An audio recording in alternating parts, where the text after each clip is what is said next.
pouvoir travailler avec eux et créer beaucoup plus. Merci beaucoup, merci beaucoup, Président. Je pense que comme nous l'avons annoncé tout à l'heure, on va donner la parole à un internaute, Saliou. Bu Saliou paré rek ñu daal di dem ci diaspora bi, comme ça ñu épuiser 3 à 4 questions yu ñu déssé. Saliou, vous avez la parole. Assalamu alaikum président ñu ngi ziar di la jox sa waccu record ñu lay ziar. ñaari question yi bu nga xamé dañ ko bëggoon centré ci débat bi moy état bi président dafa togon hôtel Méridien mu né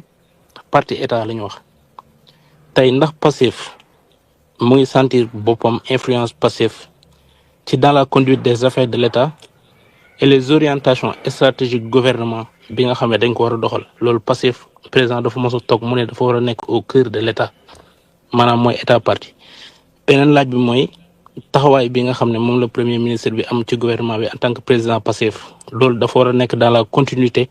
ak yan facteur la am ak influence ci primature bi nga xamné dañ ko wara nek dans la continuité comme leer nañu suñ président parti il va rester toujours à la tête de ce gouvernement jërëjëf. jërëjëf Saliou ci laaj bi daanaka ñaari laaj yi mun nañ ko tënk mu doon benn parce que c'est deux questions qui sont liées. Pastef mooy parti bi nga xam ne moom moo conquérir le pouvoir donte ba mu koy conquérir dissoudre nañ ko te loolu di wone rek doole ak capacité parti boobu donte biñ koy conquérir dissoudre nañ ko juridiquement waaye ñëpp xamoon nañ ni factuellement y a pas un parti plus existant et plus vivant que Pastef kon Pastef moo conquérir pouvoir bi ànd ceeg ay alliés waaye boo doon jël nu mu tudd 100 jàpp naa ni 90 yi wala lu ko ëpp Pastef la moom moo conquérir pouvoir bi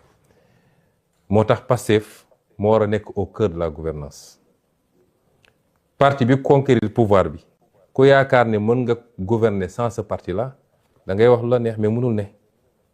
te malheureusement am na ñoo xam ne loolu la ñuy dox loolu la ñu essayé gëmloo ay nit ne leen on peut faire sans Pastef. Pastef est au cœur de la gouvernance par ñi nga xam ne moo ŋànk nguur gi parce que ki jiite réew mi di président Diomaye ba léegi dafa revendiquer ni Pastef la bokk loolu la revendiquer kii premier ministre moo jiite Pastef li ëpp ci ministre yi Pastef la ñu bokk député ya la ci ëpp Pastef la ñu plus de 80% de l'Assemblée Pastef lañu kon loolu kan moo xalaat ni mën nañu gouverner réew mi sans Pastef mu des nag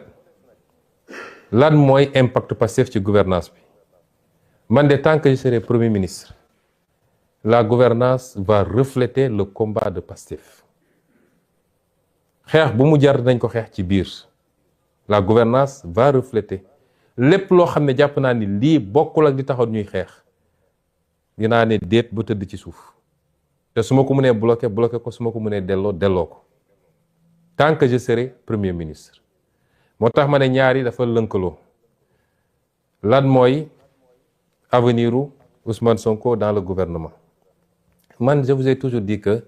je ne me focalise pas sur un poste particulier am na ñoo xam ne tey su bëggoon jot li ñuy dox mooy nu ñuy fexee ba Ousmane Sonko bañ a nekkati ministre premier ministre parce que fileeg maa ngi fi la ñu bëgg mu yomb ci ñoom ay lobby la ay ba ci suñu biir ma wax leen ko am na ñoo xam ne tey seen pexe su ba ngoor mu doon jot mooy dañuy dem sax di déyaate di wax lu ne waaye nañu fexe moom comme affaire am dafa métti mbir mi dafa dëgër et cetera dafa mel ni moom mooy président balaa may dee ñu ne premier ministre super fort man je suis pas un premier ministre super fort man maay le premier ministre bi gën a néew pouvoir dem leen ngeen jël le décret de répartition des services bu Abdallah Boun Dionne ak ñi ko jiitu ci premier ministre ba bi ñuy tas primature parce que bi ñu dellu see primature jotuñoo def yooyu donc sooy jël baromètre da nga koy jël foofu di ngeen gis ni maa gën a néew ay pouvoir ci premier ministre yi fi jaar bëri na ay services yoo xam ne mi nga woon primature tey ma nga présidence de la République réclamé wu ma ko parce que man xëccoo ma pouvoir la primature n'est pas forte parce que dañ maa jox ay super pouvoir la primature est forte parce que man maa fa nekk dafa am loo xam ne je le dis avec toute l'humilité nit ki ni ngay solee yére biñ la ñawal mooy jox valeur yére boobu man awma plus de pouvoir que premier ministre fi jaaroon ñoom ñoo ma ëppoon pouvoir dans les textes waaye man lu may def dama koy mat ba mu mat sëkk man duma koo xam ne dañ lay jox nga nekk fii di dammay lo sax oui monsieur nangam déedéet damay def li ma war a def président jox naa ko cër ba mu mat sëkk moom mooy président de la république lu mu wax ma ne ko son excellence monsieur le président de la république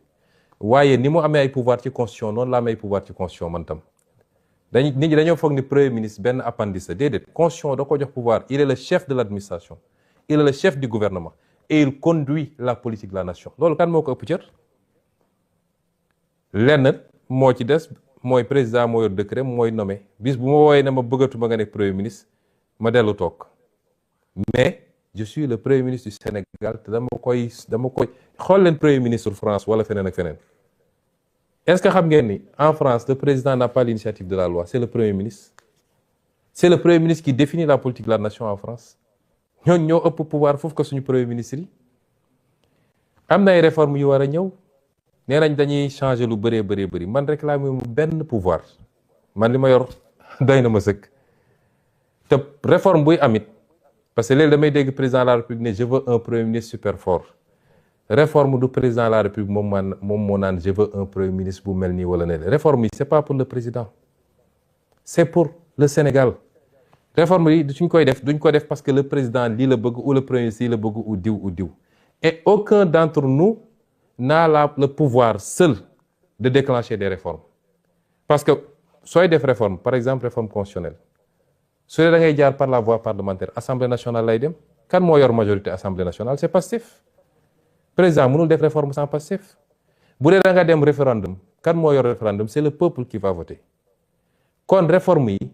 du man maa koy bëgg mu nekk du président moo koy bëgg président day proposer il propose ces réformes parce que dañ ko fal ak programme mu ne Sénégalais lii ak lii laa bëgg a def bu ñëwee day def na lu baax woote na ay assises dajale Sénégal yépp ñu waxtaan bi mu paree yemul ci loolu dafa dajale ay kàngam ne leen assises yi dama bëgg ngeen liggéeyal ma defar ma ko ay textes mooy li mu annoncé keroog 31 décembre ñooñu def nañ ba pare day jël textes yooyu yóbbu ko assemblée nationale nag am sañ-sañu càmbar textes yi virgule par virgule c'est pas parce que président moo ko andi rek dañuy voter les yeux fermés bu ñu gisee ni doy na leen ñu voter bu ñu gisee doyu leen du ñu voter moo tax nag tant que ñu ngi fii am majorité bu confortable à l'Assemblée yàlla def ma chef de gouvernement ñu am un président boo xam ne président wu Pastef la gouvernance bi dafa war a sàpp Pastef bu baaxee ñu xam ni baax na on rendra compte au peuple bu bonee tam ñu xam ni bon na peuple bi jël ses responsabilités c'est comme ça que ça doit se passer bu demeewul noonu it parce que man j'ai pas de problème man poste premier ministre bi yàlla xam na ni la ma ci gën a ragal mooy su ma fi jógee parce que je dis avec humilité après 2 ans nous avons été un verrou contre énormément de choses le système chaque fois je le dis il est encore là te bis bu ma randoo mu def ne ma daan def man loolu moo ci sam problème man premier ministre jëluma ci salaire jëluma ci avantage suba ba ngoon jot damay liggéey ba jaaw kon man je ne me focalise pas sur un poste particulier et je n'essaie pas de faire de l'ombre au président de la République le président de la République a son canal am ses attributions j'ai mes canaux kenn ku ne mën na exister sans pour autant que keneen ki bañ a exister su ñu jàppee ni pour que le président existe il faut que le premier ministre disparaisse foofu juum nañu chacun doit pouvoir exister de par les attributions qui sont les siennes mu mat ko sëkk def ko keneen ki jàppale ko ci mu réaliser li mu war a def et c'est comme ça que je vois les choses maintenant situation bi ni mu posé wu nii si le président est aligné à son parti le débat ne se pose pas si le président n'est pas aligné à son parti te ñu bokk di gouverner on est dans une situation que je qualifie moi de cohabitation douce une cohabitation douce parce que parti ba moo yor majorité Assemblée nationale moom jusqu'à preuve du contraire moo yor premier ministre ba keroog président ne premier ministre bëggatuma kon suñu demoon ba bokkuñu gis-gis ci ñu war a yore réew mi on est dans une cohabitation douce raisonnable et raisonné suñuy contradiction ñu koy gérer di essayer seet li nga xam ne mooy les convergences ñu dem bu rupture amee on sera soit dans une cohabitation beaucoup plus corsée ou bien Pastef redevient un parti d'opposition Pastef amul problème ci lenn ci loolu mooy li ma wax rek à l'entame de mon propos Pastef est à l'aise dans sa posture, dans la posture qui est la sienne parce que Pastef est quitte avec sa conscience fi mu waroon jaar ak ñëpp jaar na ko fa kon mon avenir dans le gouvernement n'est pas le plus important la ma ci ragal mooy conséquences dommageables yenn situation yi mën a am ci mandat bi nga xam ne c'est un mandat important ñu hérité d'un pays extrêmement difficile d'un héritage catastrophique ñu waroon takk suñu ndigg ñun ñëpp war a bañ a wone benn signe de dissension entre nous te population yi xaaruñu loolu ci ñun mais si on nous amène sur certains terrains on est obligé aussi de gérer parce que la ñu xeex ak l'intérêt de ce pays moo mag foofu suñu jëmm kenn ku nekk ci ñun moo xam président nga tudd lañ la woowee moo xam premier ministre lañ la woowee moo xam honorable député moo xam monsieur le maire la nga xam ne moo taxaw ñu xeex ba ay bakkan rot ci moo ëpp jëmm yooyu foofu moo ëpp sax république bi parce que république dafa war a nekk au service de cette vision et de cette cause pour qu'on réalise ce qu'on doit réaliser pour le peuple sénégalais ma jël question bi ci tegu